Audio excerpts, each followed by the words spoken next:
From now, Vice President Kamala Harris will make her closing argument, reaching out to Republicans and independents who she hopes will want to turn the page, promising to be a president for all Americans and to always put country above party and above self. ABC's Mary Bruce just outside the White House tonight, where tens of thousands have gathered. Tonight, thousands upon thousands lining up in Washington to hear Vice President Kamala Harris deliver her closing argument, with Election Day now just 1 week away. Harris seen here practicing the speech with her team this morning, saying she's ready. We are a week out, and I'm in the zone, right? We got to cover a lot of ground. There's still a lot of people to talk with, and so I am traveling all over the country, in particular the swing states, to talk with folks and organize them and remind folks of the power of their vote. The campaign choosing the location carefully. Harris speaking on the Ellipse, the exact same site where Donald Trump addressed his supporters before they attacked the Capitol on January 6th. And we fight. We fight like hell. And if you don't fight like hell, you're not going to have a country anymore. And after this, we're going to walk down, and I'll be there with you. We're going to walk down.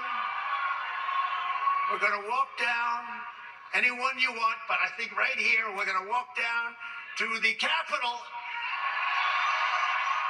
According to excerpts of the speech, Harris tonight will argue Trump's priorities for a second term are clear, saying he has an enemies list of people he intends to prosecute, and noting one of his highest priorities is to set free the violent extremists who assaulted those law enforcement officers on January 6th. Harris will say Trump is not a candidate for president who is thinking about how to make your life better, amplifying the case she's been making out on the campaign trail. So much is on the line in this election, and this is not 2016 or 2020.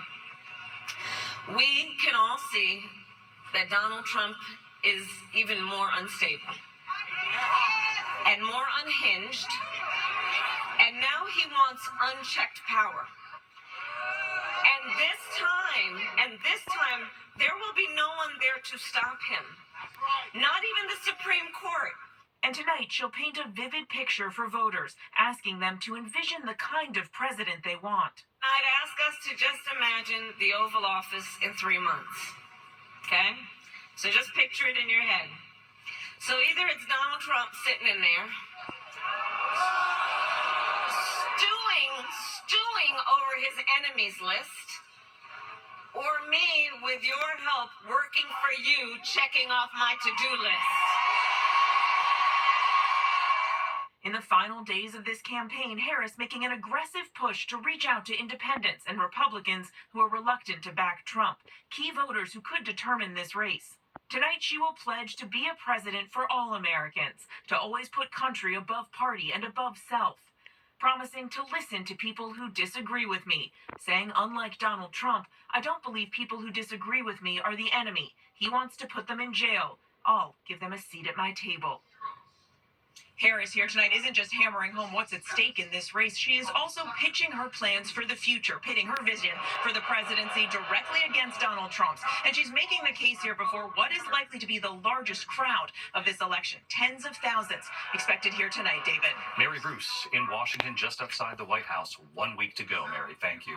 The other developing story we'll leave tonight. Thank you, Britt. Back here in the U.S. outside New York City tonight, authorities are now investigating a murder in the Hamptons on Long Island.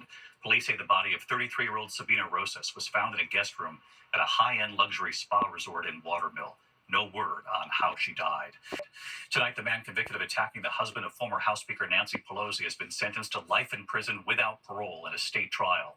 In 2022, David DePape broke into Pelosi's San Francisco home. As police arrived, he struck 82-year-old Paul Pelosi, her husband, with a hammer.